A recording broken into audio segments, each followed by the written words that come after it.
Bonjour tout le monde, bienvenue dans cette deuxième édition du Balado dans les tranchées. Je suis avec le collègue du Journal Le Soleil à Québec, Jean Carrier. Mon nom est Sébastien Lajoie du Journal La Tribune à Sherbrooke. On vous propose une deuxième édition de ce balado consacré sur le football universitaire et collégial au Québec. La fin de semaine passée, on vous a donné un petit peu de matériel à réfléchir et à analyser en vue de ce début des activités au football universitaire. Ça commençait déjà vendredi à McGill, j'y étais. Et le lendemain, bien, c'était à Montréal, alors que les Stingers de Concordia affrontaient les Carabins Université de Montréal. Pour faire un petit topo de tout ça et pour aussi les matchs qui s'en viennent la fin de semaine, ben, on est là, présent au rendez-vous, Jean et moi. Salut Yes, Jean, comment sir. ça va? Ça va très bien.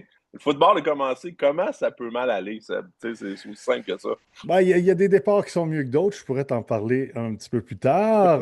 Mais je pense que la nouvelle qui retient l'attention un peu dans cette fête de semaine, c'est la belle annonce du RSEQ là, qui a décidé de renommer la Coupe Dunsmore pour la renommer Jacques Dussault. Tu as certainement eu l'occasion de discuter avec le personnage au fil des années. Moi aussi. Un honneur pleinement mérité, n'est-ce pas? Oui, vraiment. Tu sais, je suis pas quelqu'un qui est un fan de renommer souvent les trophées, moi, là. Mais OK. dans ce cas-ci, je suis 100% pour. Première des choses, la Coupe Dunsmore, ça vient d'un gars qui s'appelait Dunsmore qui a joué à Queens. Donc, tu sais, là, maintenant dans la conférence du RSEQ, Ouais. ça a plus ou moins sa place. Puis Jacques Dussault, ben écoute, c'est un pionnier. Moi, c'est comme ça que je le vois. Tu sais, il a pavé la voie vraiment à ceux qui voulaient devenir entraîneurs de profession au football. Il a montré que c'était possible. Ce que je me rappelle le plus pour moi, ben écoute, j'ai même coaché contre Jacques Dussault quand il Ah était avec ouais. les Estacades. Ben oui, Wow. effectivement. Un 2 ans. Il était en fin de carrière, coach, dans ce OK. temps-là. OK. Mais Quand écoute, même. ça a toujours été un plaisir de le voir, d'y parler. Il y a tellement d'immenses connaissances. Puis moi, ce que je vais toujours me rappeler, c'est que ça a été le premier coach québécois professionnel avec la machine de Montréal, la défunte machine de Montréal dans la Ligue Ah ouais. mondiale. Ouais. Mais tu sais, c'était quand même gros là, d'avoir un Québécois qui disait quoi faire aux Américains, on va le Ouais, dire vraiment. comme ça. Ben, Vraiment. ça, c'est ça. Je pense que ça a été un précurseur, un pionnier. C'est pleinement mérité. Ça veut pas dire qu'il a fait des belles choses aussi, là, évidemment, avec les Carabins, avec les Spartiates du Vieux-Montréal, avec les Diablos. Il a une grande carrière. Mais moi, personnellement, ce que je me rappelle le plus, pour moi, c'est ce qui a vraiment façonné pour moi le personnage. Il s'est illustré comme premier entraîneur-chef d'un club professionnel, Il y a un comme vulgarisateur Québécois. hors pair aussi, hein. Il a Vraiment, aidé les Québécois à comprendre le football, traduire certaines connaissances. Il a travaillé dans le monde des médias quand même assez longtemps, puis a rendu ce football-là, qui était l'apanage anglophone à l'époque, il faut le dire, hein, vraiment. un peu plus québécois, un peu plus francophone, puis a certainement, comme tu le dis, ouvert la voie à non seulement des entraîneurs, mais à des jeunes pour s'intéresser au football parce qu'il était une voix pour ces gens-là. Alors, un honneur bien mérité, puis ça va être intéressant Puis, de peut-être le recroiser là, sur les terrains de foot. Moi, ce que j'appréciais toujours, c'est des fois le téléphone sonnait. Là, Sébastien, il va falloir que tu m'expliques. Qu'est-ce qui se passe avec? Puis là, on partait dans des conversations qui étaient toujours bien intéressantes. Fait que Jacques Dussault, c'est ça, c'est un monument. Alors, c'est bien intéressant de voir un trophée en son honneur. Euh, puis une façon de coacher qui était différente, ah qui est ouais? plus nécessaire. Ben oui, parce que tu sais, c'est un coach qui coach vraiment l'attitude, le caractère. On délaisse ça maintenant un peu plus pour les X puis les O. Tu sais, OK. c'était simple le système de Jacques Dussault, là. Il aimait ça courir la balle, il y avait deux tight ends, il y avait des fullbacks, il y avait plein En d'affaires puissance. en puissance conservateur, mais il coachait des hommes où il aidait à devenir des jeunes étudiants athlètes des hommes. Puis ça, faut le souligner également, là. Oui, puis il suit encore beaucoup les activités là, du football Tout à universitaire, fait. même du football Convaincu qu'il va nous collégial écouter. partout, là. Clairement, en tout cas, on lui fait le bonjour. Salut Jacques. Yes. Bon, ça a commencé vendredi passé. Jean, as-tu envie que je te dise qu'est-ce que j'ai vu à McGill? Oui, tout à fait. Je suis curieux. J'ai quand même regardé abondamment. T'es sur Twitter, mais un peu, Ouais. j'ai suivi un peu là, la partie en ligne. Donc, vas-y avec tes constatations, Seb. Ben, première chose, hein, pour faire un suivi de notre balado la semaine passée, on se demandait ça allait être qui le corps arrière partant. Puis c'est une information qui m'a été dévoilée là, la veille par Kevin Régimbald. C'était la recrue, ben, disons la recrue, le gars de deuxième année, Samuel Goulet-Ménard, qui avait le hard start pour partir ça. Une décision audacieuse, disons-le, hein, au football, c'est souvent by the book. C'est généralement les gars plus vieux qui partent. Mais avec les résultats de l'année passée où ça, tu sais, ça n'a pas vraiment débloqué en quelque chose de concret au niveau offensif, on voulait peut-être pousser la note, essayer des choses. Puis on va se le dire, Goulet Ménard avait quand même bien fait contre McGill dans la seule victoire l'année passée. Contre Québec, bon, c'est contre Québec. Puis bon, il connaît très bien Max Gauthier, le coordonnateur offensif. À l'entraînement, ça s'est bien passé. Alors on s'est dit pourquoi pas. On a aussi fait des changements sur la ligne offensive. Tristan Beauchemin, un gars qui vient des volontaires lui aussi.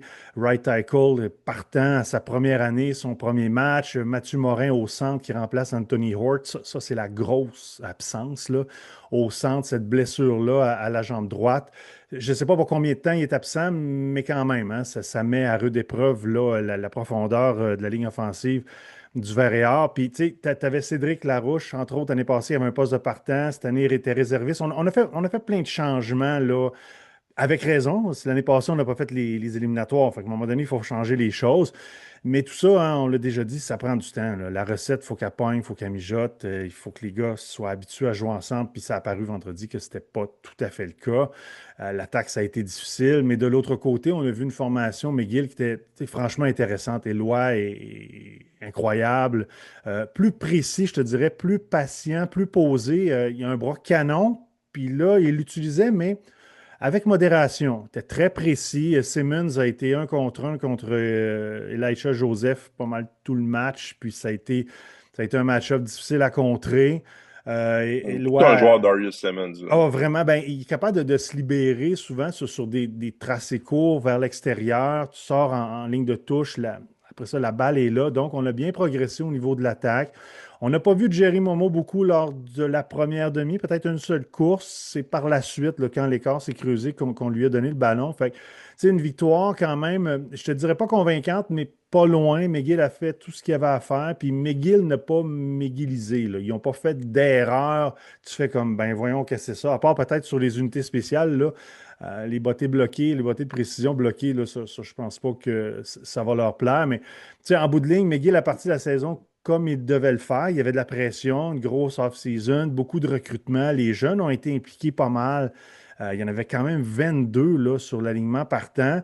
À la maison, ils ont fait le boulot. Du côté du Varéor, ben, c'est retour à la planche à dessin, puis un peu à la case initiale. Tu sais, on se demande qui va être le carrière partant vendredi. C'est ça, parce que Fife est quand même revenu aussi dans ce match-là, puis C'est ça, il a au mieux quatrième joué. quart. Il a Ben, mieux il a été joué, plus je stable. Ça pense. paraissait son expérience, tu sais. Puis Jérémy, son gros avantage, c'est qu'il court. Il est capable d'être très productif au sol. L'année passée, on l'a vu, il a fini parmi les meilleurs côté production au sol. Puis là, ben, dès qu'il y avait un problème, partait à courir, tu es capable d'amasser les premiers jeux puis d'allonger des séquences offensives. Il y a des bons receveurs, des receveurs rapides, mais il faut que tout ça se mette en place. Tu sais. C'est pas le départ, c'est souhaité par Sherbrooke qui, on va se le dire, a mis des points et des verges là, vers la fin du match, alors que c'était pas mal chose classée. Mais quelques points positifs, le jeu des unités spéciales, la défensive a quand même bien fait, mais encore là, gros point d'interrogation. Édouard Boivin a été blessé. Il n'est pas revenu dans le match. Je ne connais pas la situation de sa blessure. Il y a eu quelques blessés là, du côté de Sherbrooke. Fait tu sais, s'il faut que tu perdes Hort puis Boivin d'un côté, comme ça en début de saison, En début de saison, ça va faire mal, effectivement. non, c'est pas bon. Puis encore là, tu as de l'incertitude au poste de carrière. Tu sais, moi, une question que je me posais, euh, comment ton gars de troisième année va prendre ça, que le gars de deuxième année passe devant toi, un. Puis deux, au camp d'entraînement, tu as donné des reps pas mal égales ou à peu près aux deux. T'as pas perdu des reps, là, me semble. Tu ne tentais pas d'en donner un peu plus à celui. Tu sais, qu'une fois que tu prends une décision tôt, ben là, tu donnes la majorité des reps à celui que tu considères qui va être le numéro un pour justement accélérer la chimie puis que la recette pogne, surtout que tu n'as pas eu de match hors concours. Encore une fois, moi, ce que j'ai vu en première demi, c'était une équipe qui apprenait à jouer contre quelqu'un d'autre qu'elle-même. Fait que, tu sais, les matchs hors concours au football universitaire, Dans ça les deux paraît. matchs, les deux équipes qui n'ont pas eu de match en concours, ils ont eu des départs difficiles. Ouais, oui, c'est ça. Est-ce que c'est une coïncidence? Moi, je pense pas. Tu sais, frapper ton coéquipier le mardi soir ou encore quelqu'un de l'Université de Toronto le samedi, c'est pas la même préparation, je pense, ça. Fait que Euh, retour à case départ pour Sherbrooke, puis un bon départ pour McGill. mais c'est sûr que ça amène plus de questionnements ce match-là que de réponses là, pour Sherbrooke. Puis, Ouais, tu sais, je veux vraiment pas frapper sur le clou de Goulet-Minard, mais ça a été un match difficile. Là. Tu sais, ouais, il y a trois interceptions. Puis pour moi aussi, il y a quatre sacs aussi, c'est beaucoup. ouais. Tu sais, c'est des lourdes pertes. C'est dur après un sac là, d'avoir une séquence à l'attaque avec des points à la clé. Donc, c'est ça. Écoute, si tu enlèves le jeu des unités spéciales, est-ce que c'était serré, ça? C'est l'impression que ça me donnait que ça n'a pas été serré, pas proche. Non, pas en première demi. Puis, tu sais, le hype que tu as besoin, l'émotion qui est amenée par les unités spéciales est venue après. Mais pour le contrôle du match, je veux dire, McGill a contrôlé pas mal tout le match. Mais je te dis, il y a eu quand même quelques bons flashs de la défensive de Sherbrooke. Rien de soutenu, mais quand même, bend but don't break, là, diraient nos amis de Bishop. Là, mais ça a été à peu près ça, mais pas tant de flash que ça. Puis les jeux explosifs, ben, ça a été l'affaire de McGill, là, De tu sais, là, McGill. qui oh oui, Fabien Turcotte a été seul souvent. Darius a été seul souvent. La grosse course de 81 verges de Jerry Momo, là, tu sais, la O-line a ouvert. On peut voir ce qu'il peut amener aussi. Là, tu sais, Ouais, exactement. Puis il a joué pratiquement juste la moitié d'un match. Fait que c'est pas simple, là. Non, effectivement, ça n'a pas été facile pour Samuel Goulet-Ménard, mais tu sais, c'est un gamer. Ce gars-là, si tu lui donnes le ballon, moi je l'ai vu à plusieurs reprises ici à Sherbrooke, il est capable de changer un match à lui seul. Lorsqu'il va avoir le temps, il va maîtriser les choses. Je crois qu'il y a des bonnes aptitudes. En même temps, Jérémy Fife a aussi des bonnes aptitudes. Encore une fois, il a dépassé ses receveurs avec ses ballons. Tu sais, il lance très fort. Il a toujours été réputé pour son bras puissant. C'est la finition qui rate un peu. Fait que tu as besoin d'être plus conservateur dans ton playbook offensif, mais en même temps, il faut que ça mène à quelque part. Puis, tu sais, Jonathan Martel-Joseph n'a pas touché beaucoup au ballon non plus, Freud non plus, mais c'est sûr que dès que tu tires de l'arrière, ben, ton jeu au sol, là, tu laisses un peu aller, c'est plus le c'est niveau sûr. aérien. Fait que c'était pas parfait là, comme départ pour Sherbrooke. Puis encore une fois, ça paraissait que tu sais, ça prend un match, un concours, moi je pense. Là. Si tu es capable de te le permettre, ça prend ça. Tu n'es pas en période d'adaptation dans les 15-20 premières minutes d'un match. On a fait le tour. On peut passer, je pense, au deuxième match. Oui, t'as regardé ça, imagine, du coin de Oui, l'œil, de Montréal, TVA Soir. Non, Concordia. je l'ai vraiment regardé comme faux, Seb. Un match pour moi qui m'apparaît plus, tu sais, même si l'écart est plus grand, je pense que Concordia était plus proche de Montréal que Sherbrooke de McGill. OK. Pour moi, tu sais, le score indique, tu sais, oui, Montréal a gagné, puis ça n'a pas été si serré que ça, mais Concordia a quand même montré des belles choses pour moi. Spécialement à l'attaque, tu sais, je regarde Xavier Tremblay, ses stats. Il est 22 en 35 pour 326 verges, une interception.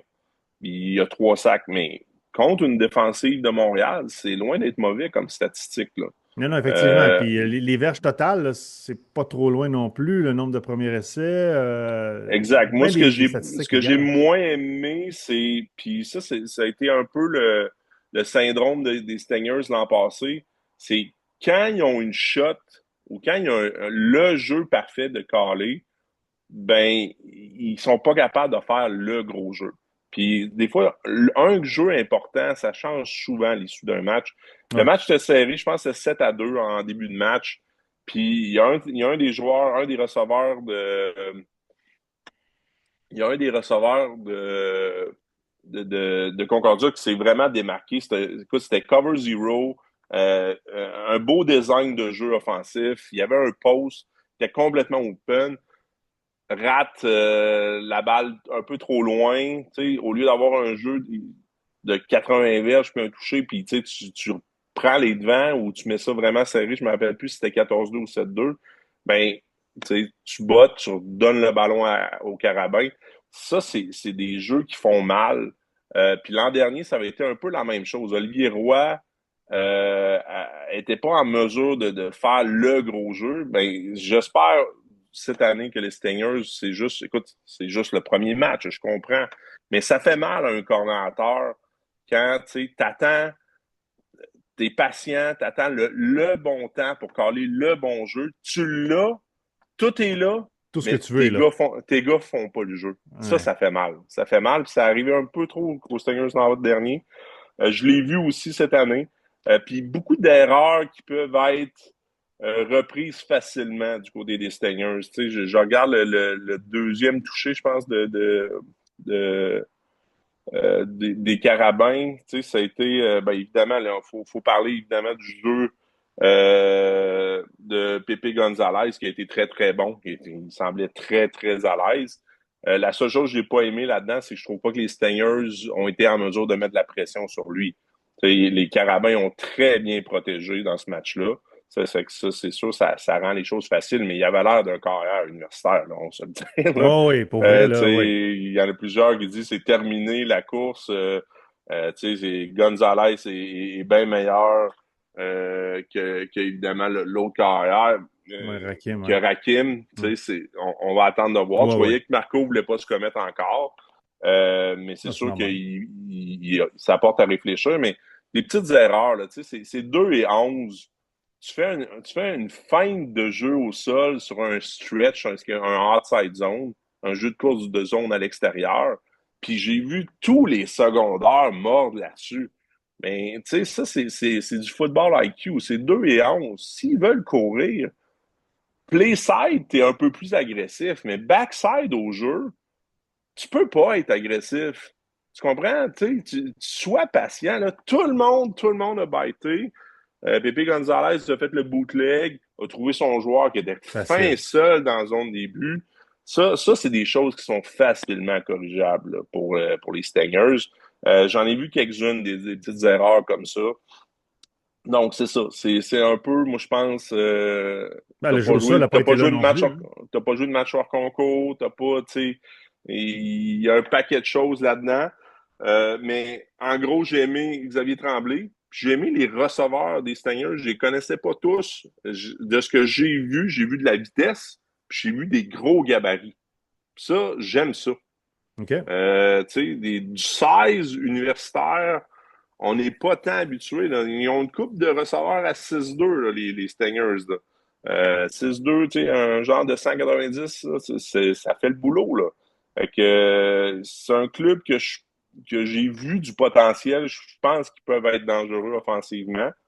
Défensivement, il y a des petites choses à peaufiner, mais j'ai pas détesté vraiment pas ce que j'ai vu des Stingers. Du côté des Carabins, ben, honnêtement, j'ai été franchement impressionné par la prestation de Gonzalez. Il a été impeccable. Écoute, il a fini quoi? 10 en 14, 135 verges, 3 touchés. Pas pire. Y a-tu des questions? Là? C'est le Non. premier match universitaire. Ben, il a été Puis, mis dans des excellentes conditions, là. oui, mais tu sais, il a été calme, il a été à travers ses lectures, tu sais, un long touché. Puis encore là, c'est des choses qui ont été mal jouées. Là. Tu sais, c'était un deuxième et 15, me semble, là, sur le long touché. Tu sais, tu peux pas concéder une bombe de 50 verges Non. en zone début, mais écoute, c'est ça. C'est un premier match. C'est des choses qui vont arriver. Puis j'ai aimé le fait que les Carabins ont quand même bien, excuse-moi l'anglicisme, spreadé le ballon. Ils Ouais. ont donné le ballon à tout le monde. Dosso, Leclerc, Gourgon. Gourgon a bien fait. Oh, ils ont un Simon top 4 Riopel, incroyable, là. ouais, exact. Puis tout le monde a touché au ballon. Donc, écoute, se sont bien établis. Puis j'ai aimé le jeu, écoute, avec beaucoup de joueurs de ligne offensive qui étaient néophytes, là, qui Ouais. arrivaient dans la mêlée. Écoute, ils ont été impeccables, ils ont été bons au sol, ils ont super bien protégé. Donc, les Carabins, ben, c'est cruise control, ça ressemble encore à ça. Ça ressemble à une équipe qui va être très, très dure à battre. Puis, du côté des Carabins, écoute, Denis Touchette fait ce qu'il fait bien. Il amène la pression, il joue avec le- le- la taille du carrière. Je l'ai vu assez souvent dans ma vie. Ah ouais? J'ai coaché beaucoup quand il était à Notre-Dame. C'était le même genre de schéma défensif. Il a toujours aimé ça, amener de la pression. Puis, écoute, c'est là que tu vois, tu sais, le jeu de tantôt que j'expliquais, Ouais. tu le frappes, puis après, ben, t'es plus hésitant là, à amener de la pression. On dit, C'est OK, sûr. ben, ils nous ont frappé, tu C'est sais, sûr. 75 verges d'en face. Là. Mais après ce jeu-là, je veux dire, il s'est gâté, là. Il y en a Sting Zero, puis là, il y avait des gars qui étaient en lecture, tu sais pas qui vient pas. Ils ont été vraiment, vraiment bons, les Carabins. Donc, écoute, c'est de bon augure pour la suite, pour les Bleus. Ben, c'est l'augure dont j'avais envie de te parler parce que je vais l'avoir de visu, moi, vendredi, parce que les Carabins vont être en ville ici pour l'ouverture locale du Vert et Or. J'imagine qu'il va y avoir une petite adaptation à faire pour Pépé à cause du gazon naturel, hein, le sempiternel gazon naturel qui fait le bonheur de tous les joueurs, à l'exception de Sherbrooke au Québec. Là, ça va parce qu'il n'est pas magané, mais je te dirais que plus C'est la c'est saison en fin de avance, là. saison, hein. Les pas boy, les joueurs de O-line, là, puis ils aiment pas ça. Tu sais, ça glisse, ça se magane assez rapidement, puis tu sais, Jonathan Sénécal, il en parlait, tu sais, c'est pas les mêmes cotes, c'est pas les mêmes affaires. Bref, une petite adaptation, mais c'est un match-up que j'ai hâte de voir. Tu l'as dit Faut, tantôt, ils ont été bien balancés, le Montréal, fait que c'est clair qu'ils vont faire la même chose encore contre Sherbrooke. Très difficile de mettre de la pression dans ces situations-là. Quand un Ah terrain oui, oui, est vaseux, là, ouais. c'est un gros avantage à la ligne à l'attaque pour protéger. Mais là, il est chèche. Fait que Ouais, c'est ça, ça devrait, exact. Ah, ça devrait être. s'il est pas en bonne forme, il y a un problème là, en début de saison. Ouais, ben ça va être tout un défi hein, pour Sherbrooke de résister à ça parce que tu sais, si tu veux jouer ce jeu-là, style gazon naturel, il faut que tu aies un jeu au sol plus effectif. Puis il faut que tu sais, ta O-line fasse le boulot. Puis après ça, tu complètes avec le jeu aérien. J'ai hâte de voir comment on va, quel genre de solution on va trouver. Mais est-ce que rapidement, on va trouver un corps arrière partant puis on va le nommer afin d'y donner des reps pendant toute la semaine? Ça aussi, ça fait partie des questions que je vais surveiller là, à l'entraînement cette semaine. Est-ce qu'on va rapidement prendre une décision pour s'en aller dans une direction claire, pour avoir un playbook clair? Parce que là, c'est bien d'avoir deux corps arrière qui sont bons et qui sont capables de faire les deux des choses, mais on s'entend que sur le terrain, t'as pas tant de jeux offensifs que ça là, pendant un match. T'as quoi, 60, 55, 50, 55, 60 reps offensives. Il faut que tu les maximises. Tu sais. Il faut que chaque jeu ait une signification. Fait que, puis ils ont certainement regardé le tape contre McGill. Puis tu parlais de pression tantôt. McGill, j'avais pas vu ça l'année passée bien souvent, une pression soutenue du front défensif. Puis là, on l'a fait. Tu sais, on a beaucoup attaqué du côté droit, entre autres. Puis ça a précipité les choses. Fait que c'est clair que Montréal va avoir pris des notes là-dessus, là. Moi, c'est peut-être ce que j'ai aimé le plus du match de McGill. Offensivement, oui, ça a concrétisé beaucoup de choses qu'on pensait, mais la défensive m'a eu l'air d'avoir vraiment joué un bon match. Puis ça, évidemment, c'était un point d'interrogation. Tu vas me dire, ouais, c'est Sherbrooke. Oui, mais ils l'ont fait. Ils ont joué un bon match. Fait que, maintenant, ils ont une autre commande sur les bras Ben, c'est ça que la j'allais semaine dire. prochaine. Combien de fois dans les dernières années on a eu le scénario dans lequel on se retrouve là? C'est-à-dire, une des trois équipes connaît tout un départ, là, ça va bien, on est positif, on est confiant, on a accompli des belles choses. Bon, il arrive un match contre Québec ou contre Montréal, puis là, ben, la situation est différente. Fait que là, McGill, très enthousiaste, on est parti la saison avec force. Je ne me rappelle pas la dernière fois qu'ils ont battu Sherbrooke de manière aussi convaincante. Fait que c'est clair que tu débarques à Québec plein de Ah, bonnes il va y avoir intentions et t'arrives avec du enthousiasme. hype, t'arrives avec l'enthousiasme, t'arrives avec plein de bonnes choses, puis effectivement, D'ailleurs, c'est pas il y a des Simmons, il y a clubs une couple d'années. qui se sont fait ramener à l'ordre dans le Ouais, d'ailleurs, passé. c'est pas Simmons, il y a une couple d'années là, qui avait déclaré une petite déclaration incendiaire là, avant le Ouais, match-up contre Québec. Là. il est capable, Simmons, hein? Oui. Le manche patate, il est pas pire là-dessus. Fait que tu t'attends à quoi, toi, en fin Mais de semaine? j'ai vraiment hâte de voir. Je pense que c'est le match de la fin de semaine, là, universitaire, là, on va se le Ouais. dire. Là. C'est ça qu'on veut voir. Euh, McGill a un petit avantage dans le fait que là, tu sais, c'est un club qui est rodé beaucoup plus que Laval. Laval, ils ont eu Glenn Constantin ont haussé un peu le ton cette semaine. Ça allait pas comme ils voulaient. Donc, on va voir si ça a fouetté un petit peu ces gars.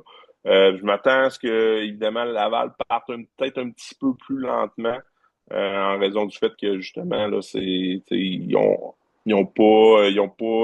joué contre Bishop, mais ça fait un bout déjà. Puis contre Bishop, ça n'a pas été si significatif les répétitions qu'ils ont eues. OK. Donc, j'ai hâte de voir. Il y a un point qui joue en faveur aussi de McGill. Puis ça, Loïc Brodeur, un ailier défensif qui est c'est le meilleur joueur défensif sur le coin de la ligne du côté du Rouge et Or. ne sera pas éligible cette année. Puis ça a été la grosse nouvelle. Oh. Ça fait mal, honnêtement, je pense, au Rouge et Or. Puis ça diminue les chances du Rouge et Or de remporter une Coupe Vanier. Pour moi, c'est Oh. clair. Ça Oh. veut pas dire que, tu sais, sont un petit peu plus vulnérables, mais ça reste le Rouge et Or. Ils ont des joueurs Oui. qui peuvent remplacer Loïc Brodeur, mais pas, ils peuvent pas amener ce que lui amenait. Il amenait, tu sais, un dynamisme vraiment sur le coin de la ligne, une vitesse dans son départ. Tu sais, quand Glenn compare quelqu'un à Mathieu Betts, il fait pas ça souvent, là. Tu sais, Non. donc, ça, c'est une chose, mais Laval a souvent montré par le passé que la profondeur de ce club-là est un grand atout. Puis, écoute, tu as Arnaud Desjardins tu sais, qui va être calme, qui a pas mal tout vu maintenant au niveau universitaire. Je m'attends à ce qu'il soit en contrôle de l'attaque. J'ai vraiment hâte. Ce que moi, j'ai hâte le plus, c'est de voir la défensive de McGill contre Laval. Est-ce qu'ils vont être capables de reproduire un peu ce qu'ils ont vu contre Sherbrooke? C'est ça que j'ai hâte de voir. Offensivement, McGill bouge quand même le ballon contre Laval de façon raisonnable, je dirais, parce que je ne veux OK. pas insulter personne. Euh, L'an dernier, la visite j'allais dire des Redmen, des Redbirds, la visite des Redbirds, tu sais, Éloi Latendresse avait donné tout un show, là, honnêtement, au Peps. Là. Tu sais, Laval avait eu de la misère à le plaquer, de la misère à le contenir. C'est sûr que ça va être le mot d'ordre cette semaine, mais tu perds probablement ton meilleur joueur pour le garder dans l'étau. Fait que j'aime offensivement Ah. ce que McGill peut amener. Puis, tu n'avais pas de Jerry Momo l'an dernier. Là. Je pense que ça va causer des problèmes à Marc Fortier. J'ai hâte de voir ça va être quoi la réponse, honnêtement, des joueurs du OGA. Puis, la bonne nouvelle, c'est ça se voit juste sur le terrain samedi à 19h. C'est là Ouais, qu'on a les exact. réponses. Puis, tu sais, Momo, on en parle beaucoup parce qu'il a connu une carrière collégiale extraordinaire, mais tu sais, Brandon Scarello a aussi fait un bon boulot contre Sherbrooke. C'est un gars très stable, un gars très rapide, c'est un gars très safe. Fait que, tu sais, t'es pas mal pris avec lui. C'est un autre outil offensif intéressant. C'est juste que Momo, c'est la carte surprise, tu sais, du film contre lui. T'en as pas tant que ça à 3 essais. Fait que comment ils vont l'utiliser, ça va être la clé. Mais le point que j'ai envie de mettre l'accent sur, comme on dit en anglais, c'est, tu as dit tantôt, la capacité de réaliser des gros jeux au gros moment. C'est souvent ce qui est difficile contre des équipes contre Montréal et Québec, c'est de réaliser le jeu que tu as planifié, un peu comme le coup marteau à la boxe. Tu as fait ton Oui, setup, tu as tout ce qu'il exact. faut, C'est faut que tu c'est le une bonne fasses. comparaison. Puis si tu le fais, ça change tout. Fait que c'est ce que McGill va avoir à prouver. Est-ce qu'ils peuvent, même si c'est une jeune formation, réaliser ce coup marteau contre Québec, peut-être plus qu'une fois, pour pouvoir se donner une chance. Parce que quand tu le fais pas, ben tu dégages, tu redonnes le ballon, puis là, ben, tu redonnes la confiance à l'autre équipe. Là. Exact. Fait que, Donc, tu sais, t'as un bon point, Seb. fait qu'on on Fait va que, surveiller, on va surveiller ça avec attention. Puis j'ai envie de te demander, Jean, après une semaine d'activité, mettons qu'on parlerait de stud, là, mettons qu'on parlerait de gars qui se sont illustrés, t'aurais qui dans ton petit calepin de notes pour cette première semaine? stud de la semaine, pour moi, je vais me tourner du côté de McGill, mais pas offensivement, parce qu'il y Ah en a bon? tout plein qui méritaient ça. Oui? Mais je vais me tourner justement du côté de la défensive. Mathis Pilon, Oui. il y a un pick six dans ce match-là. Il y a une autre interception. Il y a deux interceptions dans un match, dont un pick six. Ça change complètement Oui. l'allure d'un match. Un gars qui a joué, lui, si ma mémoire est bonne, lui, il vient de Tennessee. Là. Il a joué mon Dieu, à McAllen, OK, un transfert, oui. une école préparatoire aux États-Unis. C'est vraiment un bon joueur dynamique qui aide clairement McGill dans la tertiaire. Donc, ça va être mon stade de la semaine cette semaine. Un gros pick six qui a amené ça 21-8 McGill, qui a changé pour moi la dynamique du match. Ah, puis c'était vraiment un beau jeu. Il a coupé le receveur qui s'en allait Ouais, vers je l'ai vu. l'extérieur, puis schlick qui est passé devant, a cueilli ça comme un fruit mûr. On va se le dire, c'est un jeu osé. Hein? Tu étais quand même adossé à ta zone de but, mais il l'a parfaitement lu. Puis c'est vrai que c'est un beau jeu, ça. OK. Fait que, mon stade de la semaine. Ton stade, Seb? Ah, c'est Éloi, la tendresse Régimbal. Il dicte l'allure d'un match. Puis a joué essentiellement, je te dirais une demi. Après ça, je te dirais pas qu'on a relâché tu sais, le gaz, là, c'est pas vrai, là, mais il est quand même, tu sais, par sa présence, il est dominant. Il est dans la pochette. Son RPO, là, il l'étire vraiment jusqu'à la fin. Puis quand il part avec le ballon, si tu essaies de le saisir, il est capable de faire d'immenses choses. Puis ce que j'ai aimé en deuxième Ah, demi, il c'est est que très, très athlétique. il est vraiment extraordinaire comme athlète. Puis en deuxième demi, ben, on a mis plus l'accent sur ses autres armes. Tu sais, les receveurs ou encore les porteurs de ballon. Déjà, on préparait les choses. Mais il n'en reste pas moins que sa présence est vraiment, tu sais, c'est hors norme. Fait que c'est lui qu'on va surveiller contre Québec, évidemment, en fin de semaine. En terminant, Jean, j'ai envie de te parler de football collégial. La Division 1, Yes. ça s'en vient en fin de semaine. Si on fait un petit survol rapidos rapide, bon, j'étais là l'année passée pour le Bol d'Or, Notre-Dame, hein, contre Ouais, c'est les le Cougars, match, là. je pense, pour Ça part commencer, fort, hein? ouais, ça part fort, honnêtement, là, Notre-Dame-Lennox. Lennox est toujours un petit peu plus vulnérable en début de saison. Souvent, c'est un club qui C'est progresse vrai, au fur et à mesure. c'est vrai. Je sens que tu sais, Notre-Dame va avoir le couteau entre les dents. J'étais allé les visiter aussi. Écoute, Thomas Leroux, c'est pour moi le candidat peut-être au joueur le plus utile cette année là, Oh, dans la Ligue. C'est un excellent carrière, un bras puissant. ouais. Un club mature, le CNDF. Un peu plus jeune au niveau défensif, mais offensivement, écoute, tous des joueurs de deuxième ou troisième année sur la ligne à l'attaque, des bons porteurs de ballon, des receveurs explosifs, un carrière de dernière année, ils vont être durs à arrêter, honnêtement. Fait que moi, je dirais qu'un petit edge, je pense que le CNDF va venger la défaite du Bol d'Or de l'an dernier. Excellent, parce que moi, de l'autre côté, évidemment, ce match-là, la finale du Bol d'Or était absolument incroyable. C'était un feu d'artifice d'un côté comme de l'autre, là. Il n'y avait pas de défensive sur le terrain. Non, C'était non. vraiment spectaculaire. Puis, bon, évidemment, les Cougars, ce qu'ils ont accompli l'année passée, gagner le Bol d'Or avec un corps arrière de première année qui arrive de Division 3. Justin Royer a été, et avec raison, joueur par excellence en offensive l'année passée, a été extraordinaire, imagine, là, sa deuxième saison. Il perd Jerry Momo, mais lorsque je suis allé à McGill chercher mon accréditation auprès du vénérable Hurl, j'ai croisé Max Dupuis, l'ancien OK. coordonnateur défensif des Cougars. Puis on parlait justement des Cougars à venir. Tu sais, Jerry Momo qui est rendu avec Max à McGill. Il dit, oh, mais il y a une petite bibite là, qui s'en vient à Il y en a tout Champlain. le temps. Il y en a tout C'est le temps. Benjamin Desruisseaux. Il me dit, check les bains aller, lui. Tu vas voir, c'est quelque chose. C'est dur de remplacer Jerry Momo. C'est quand même Jerry Momo, mais c'est une petite bébite à remplacer. Fait que Royer, deuxième année, Lacombe, déjà meilleur receveur l'année passée. Après ça, tu as Augustin Lucier Roy, qui est un athlète extraordinaire. À l'attaque, je pense que ça va rouler. Puis en défensif, c'est un peu plus stable, un peu plus jeune, un peu plus stable. Mais quel Donc, un match-up peu pour comme le démarrer la CNDF, saison. ouais, exact. Exactement. Ça va être difficile de passer outre ces deux équipes-là. En tout cas, ça va être ce qu'on va surveiller en fin de semaine, en tout cas. Ouais, écoute, pour le reste des matchs, ben écoute, un match de saveur régionale, Garneau rouvre à Limoilou. Garneau veut faire complètement oublier leur saison de l'an dernier. Ouais. Du côté de Limoilou, eux aussi, sont pas, eux, ils n'ont pas été contents de la façon qu'ils ont joué l'an dernier. Puis écoute, je me suis fait dire, on va revenir à ce qu'on fait de bien à notre ADN. Ça veut dire les équipes qui affrontent les Titans, strapper votre casse. Ouais.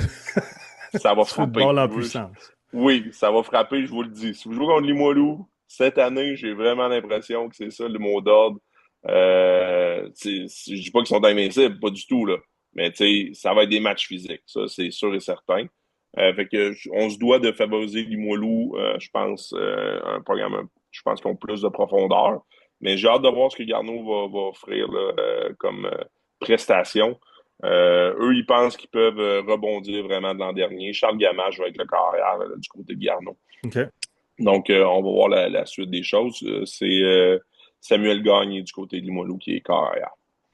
Fait qu'une première semaine d'activité déjà en banque pour le football universitaire, une deuxième qui se profile déjà à l'horizon et une première fin de semaine pour le football D1. Fait qu'on va tout vous rappeler ça la semaine prochaine. On va inclure de la D2 aussi, puis avec quelques analyses là, des matchs qu'on va avoir vus au niveau universitaire. Jean, encore une fois, merci. C'est toujours plaisant de jaser avec toi. On se souhaite du bon football en fin de semaine, en espérant qu'on ait peut-être des petites surprises à se jaser lundi prochain. Ouais, j'ai hâte aussi, on l'a pas effleuré, mais Grasset-Vanier, je pense que ça Toujours des peut bons être match-ups, ça, ça hein? va être des bons matchs. Puis Vanier, j'ai pas détesté ce qu'ils ont montré l'an dernier. Ça pourrait être une petite surprise en partant, avec Vanier qui l'emporte à la maison. Ouh, gros statement. Excellent. Bon, on s'en reparle la semaine prochaine, mon Jean. Bonne fin de semaine de football. Yes, sir. Salut, Seb. Bye.